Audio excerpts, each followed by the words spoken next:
Ayun na, good day boss. Ito na yung unit nyo, yung pinaka-final na po to. Andito na rin yung pinaka-label. Sasama ko na rin po sa video yung pinaka-label para pagdating dyan, hindi po kayo mahirapan sa buo. Meron kayong magiging guide. Tapos ang mga details po nito ay 5 yung pinaka-lapad niyan. 5 feet po yung lapad. Yung haba 8 feet. Yung taas niyan ay 6 feet. Tapos yung paa niya ay 2 feet. Total height po niyan almost 8 po. Na naka 360 viewing. Ayun, naka 360 viewing. Yung pong bukasan po na 360 yun, in case na gusto nyo isara na isasara po yun. Meron po lagayan ng padlock yun. Tapos yung napag-usapan natin na ventilation na 4 inches, ayan po. Hindi mo po basta-basta mababasa yan kasi may canopy naman po yung meron pa po siyang pinakabuladang maliit.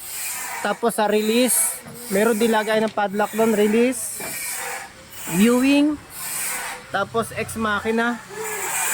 Ayan, ex machina. Tapos ito pala yung susundan yung mga label para pag dinuo po ninyo hindi kayo mahirapan. Ayan, may mga nakalagay naman po dyan.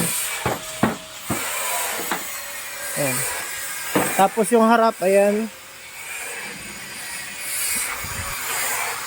Tapos bakit? Ito yung pinaka super trap. Ito pong super trap ay natatanggal po to. Ito may bukasan dito. Dito. Ito naalis po to, nakasabit lang. Tapos pag inalis po ninyo, meron pa siyang secondary na pangsara. Tapos ito po nabubuksan din to. In case na gusto niyo buksan tong viewing, nabubuksan po yan. Ayan. Ay, nakasabit pala doon. May lock din po yan dito. Ayan. Ayan, nabubuksan yan.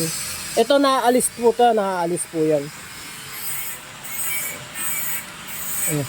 Tapos sa training, ito po, pag hindi pa sanay sa T-trap, pwede po to rektahan. Ayan. Alisin ko na nga para sigurado tayo. Ay, mayroon pa alisin. Simon, alisin mo nga itong super trap. Alisin nyo. Ayan, itong super trap na to naaalis to.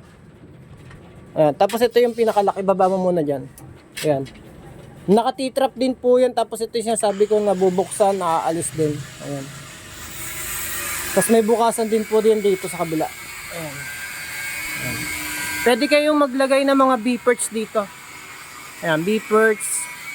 Tapos isang training pa rito, isa Tapos yung box perch nito ay naka 30 hole. Ayan, naka 30 hole. 5, 10, 15, 20, 25, 30. Magkabilaan po, tig 30. Bali 60. Tapos sliding door. Double lock. Pati po dito naka sliding ding door din po. Tapos pwedeng release. Ito yung pinaka line feeder nya, pakainan. Tapos pop tray. Ayan. Tapos ito yung frame na para sa mga bubong. Ayan. Para mas malakas po siya. Magiging frame niya sa baba.